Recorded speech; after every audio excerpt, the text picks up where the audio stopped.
warahmatullahi wabarakatuh.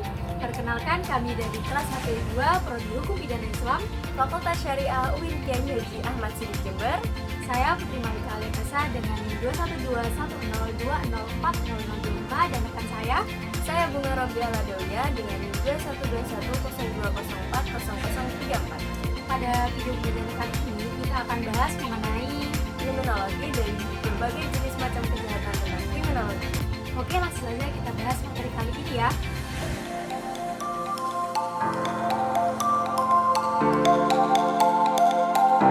Kalau menurut kamu nih Bu, ilmu kriminologi itu sebenarnya ilmu yang bahas tentang apa sih?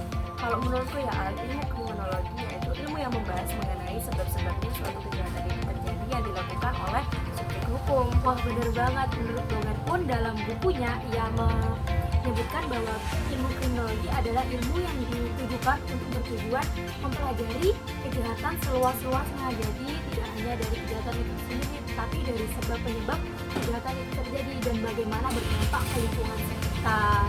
Dan juga kriminologi itu mencakup berbagai bidang ilmu kayak psikologi, sosiologi, dan hukum.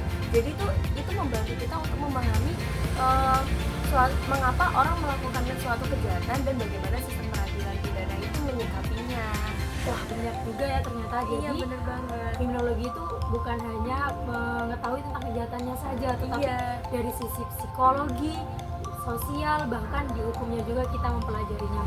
Menarik banget untuk dipelajari teman-teman. Jadi itu tadi pengertian dari kriminologi itu sendiri. Selanjutnya kita akan mempelajari mengenai Macam-macam kejahatan dalam kriminologi.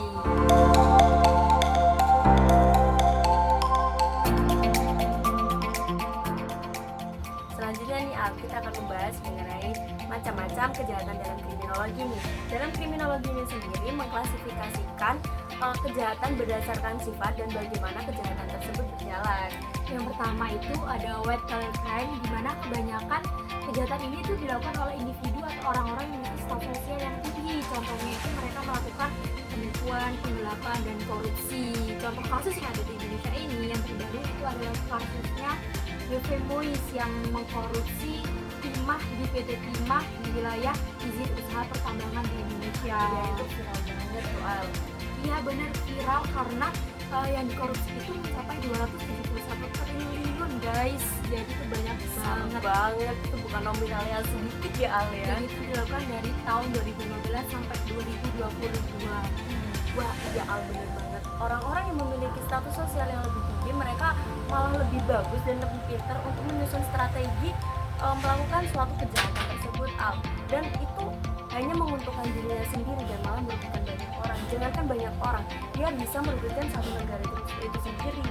Ya, dan umumnya kejahatan yang dilakukan mereka ini adalah orang-orang yang memiliki jabatan tinggi dalam kerjaan mereka. Contohnya adalah pejabat-pejabat yang memiliki kuasa dalam kewenangan mereka. Jadi kejahatan ini sangat-sangat merugikan rakyat dan negara ini. Dan menurut data Transparansi Internasional di tahun 2023 bahwa Indonesia masuk ke 5 besar negara terkorup di ASEAN.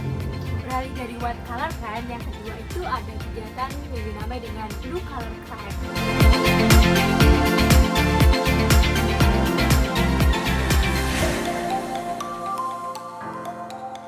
Jadi kejahatan blue collar crime sendiri ini berbeda dengan white collar crime nih Al. Blue collar crime ini kejahatan yang terjadi di kelas sosial ke bawah dengan kualitas dan kuantitas yang lebih rendah dari kejahatan white collar crime. Contohnya itu kejahatan pencurian, perampokan, pembunuhan, dan lain-lainnya. Jadi kejahatan ini tuh bisa disebut dengan kejahatan konvensional ya. Iya bener banget. Dan para pelaku kejahatan ini biasanya disebut dengan orang-orang atau individu yang memiliki tingkat pendidikan yang rendah. Iya benar sekali. Selanjutnya yang ketiga adalah kejahatan yang terorganisasi.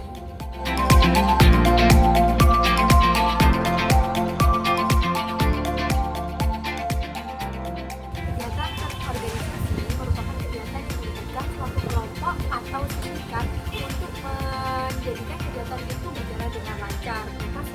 Mereka seringkali terlibat dalam kasus pemerasan, narkoba, dan prostitusi. Contohnya yaitu jaringan narkoba internasional. Jadi contoh jaringan narkoba internasional sendiri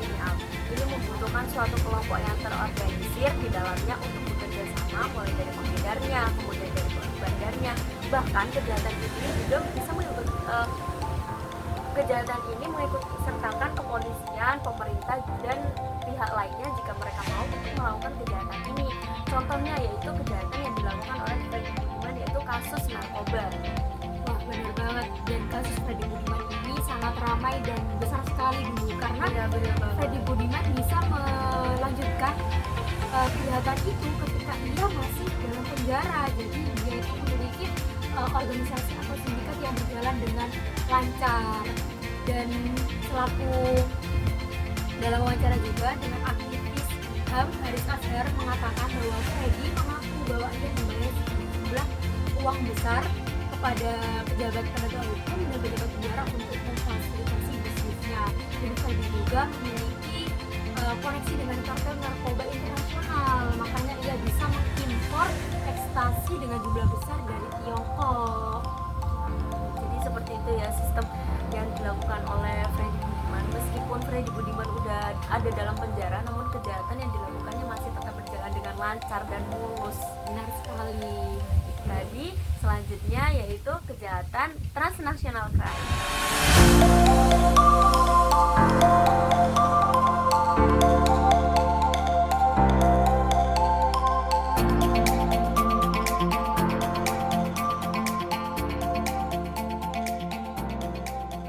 Selanjutnya nih transnational crime. Apa sih transnational crime itu?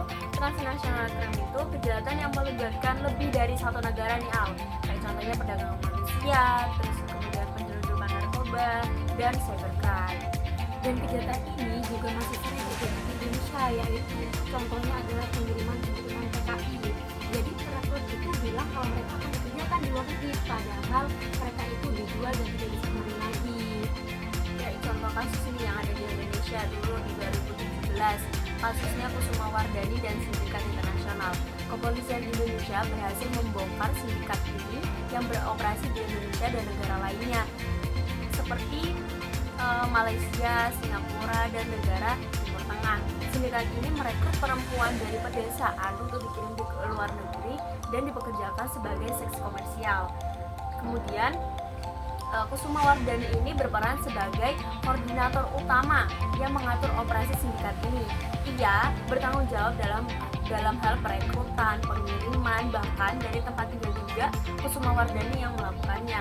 Kemudian ia menjalin jaringan dengan pihak-pihak negara lain untuk memastikan kelancaran operasi tersebut. Jadi kalau sudah ada kasus seperti ini, sungguh dipentingkan untuk pejabat penegak hukum kita memiliki kerjasama yang bagus dengan pihak luar negeri agar kasus seperti itu bisa cepat ditangani.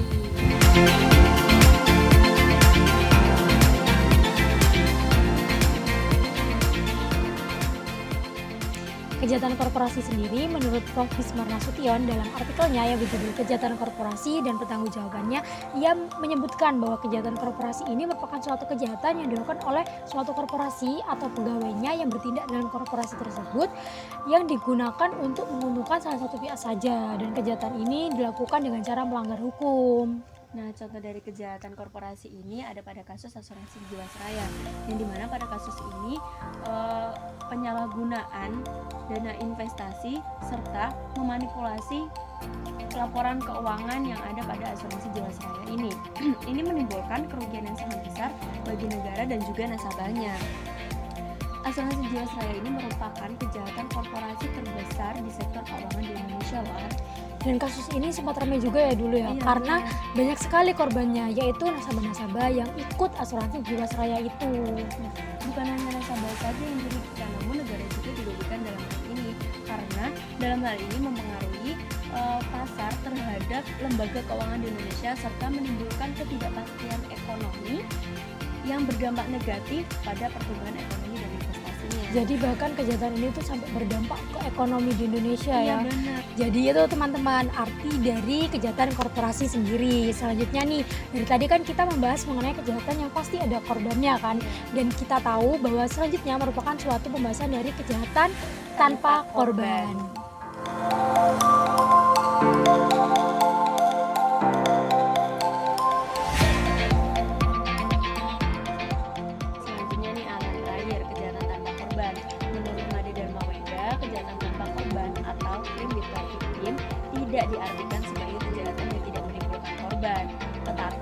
kejahatan ini yang menjadi korbannya adalah pelakunya sendiri. Jadi dengan kata lain, pelaku sekaligus korban kejahatannya. Jadi sama dengan pendapat Yasmil Anwar pun berpendapat bahwa kejahatan ini yang merupakan korbannya yaitu pelakunya itu sendiri, dan contohnya dari kejahatan ini contohnya yaitu seperti perjudian, penggunaan narkotika, homoseksual, bahkan ketergantungan obat. Dan kejahatan ini sebenarnya merupakan kejahatan yang ilegal juga, karena kejahatan ini itu berdampak pada lingkungan sekitar dan masyarakat tentunya dirugikan karena mengalami penurunan mutu dalam kualitas hidup mereka. Nah, benar sekali. Meskipun kejahatan ini disebut kejahatan tanpa korban, tetapi kejahatan ini itu berdampak buruk bagi masyarakat sekitar. Benar sekali. Jadi itu teman-teman pengertian dari kejahatan tanpa korban. Selanjutnya nih ada juga Bung mengenai upaya-upaya yang ada dalam kriminologi. Yang pertama ada upaya preventif. Upaya preventif merupakan upaya pencegahan dalam suatu kejahatan. Jadi upaya ini dilakukan untuk mencegah suatu kejahatan itu terjadi. Contohnya adalah penyuluhan hukum di masyarakat di suatu daerah. Nah, benar sekali. Kemudian yang kedua yaitu upaya represif. Upaya represif sendiri yaitu upaya paksa akibat dari suatu kejahatan itu sendiri. Nah, pada upaya ini dilakukan langsung oleh pihak kepolisian. Nah, sifat dari upaya ini sendiri yaitu bersifat memaksa, mengekang, serta menahan. Gitu. Jadi keperbedaan dari kedua upaya ini yaitu yang preventif itu lebih mencegah, sedangkan represif itu dilakukan upaya yang dilakukan setelah kejadian tersebut terjadi. Jadi begitu ya teman-teman. Selanjutnya ada juga objek-objek dalam kriminologi. Yang pertama itu ada kejahatan. Kejahatan merupakan suatu perbuatan tercela yang disepakati oleh masyarakat dan disahkan melalui undang-undang, dan negara mempunyai hak untuk menghukumnya melalui putusan hakim dalam persidangan. Selanjutnya yang kedua, pelaku kejahatan. Nah, pelaku kejahatan merupakan perbuatan manusia yang melanggar hukum pidana, baik yang melanggar dari undang-undang KUHP, undang-undang di luar KUHP, maupun hukum adat yang ada dalam masyarakat itu sendiri. Nah, menurut pelaku juga menyatakan bahwa emas dan manusia adalah sumber dari kejahatan itu sendiri. Dan yang terakhir ada reaksi masyarakat. Reaksi masyarakat merupakan reaksi terhadap suatu kejahatan itu, baik dari pelaku ataupun korbannya. Nah, dari reaksi masyarakat ini juga bisa mempengaruhi keputusan hakim loh, tapi tetap mengikuti pedoman undang-undang yang ada. Dan reaksi masyarakat ini bertujuan untuk kedepannya pelaksanaan hukum kita lebih baik tentunya. Dan itu juga teman-teman mengenai upaya dalam kriminologi dan objek dalam kriminologi itu sendiri. Wah, gak kerasa ya, ternyata kita sudah menjelaskan semuanya, mulai dari pengertian kriminologi itu sendiri sampai macam-macam dari kejahatan kriminologi. Ada white collar crime, blue collar crime, kejahatan transnasional, kejahatan terorganisasi, kejahatan korporasi, dan yang terakhir ada kejahatan tanpa korban. Benar sekali Alia. Semoga apa yang kita sampaikan bermanfaat bagi pendengar dan juga penonton ya. Mungkin itu saja dari kami, kurang dan lebihnya kami mohon maaf, dan juga jika ada salah pengertian dari kami mohon dibenarkan di dalam komentar ya, karena kami masih dalam tahap belajar juga. Saatnya kita undur diri. Terima kasih sudah menonton. Sampai jumpa di video berikutnya ya.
Demi lo bener. Tiga.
Di sing bener, di sing salah iki pasti bisa. Iki rada anu Bu.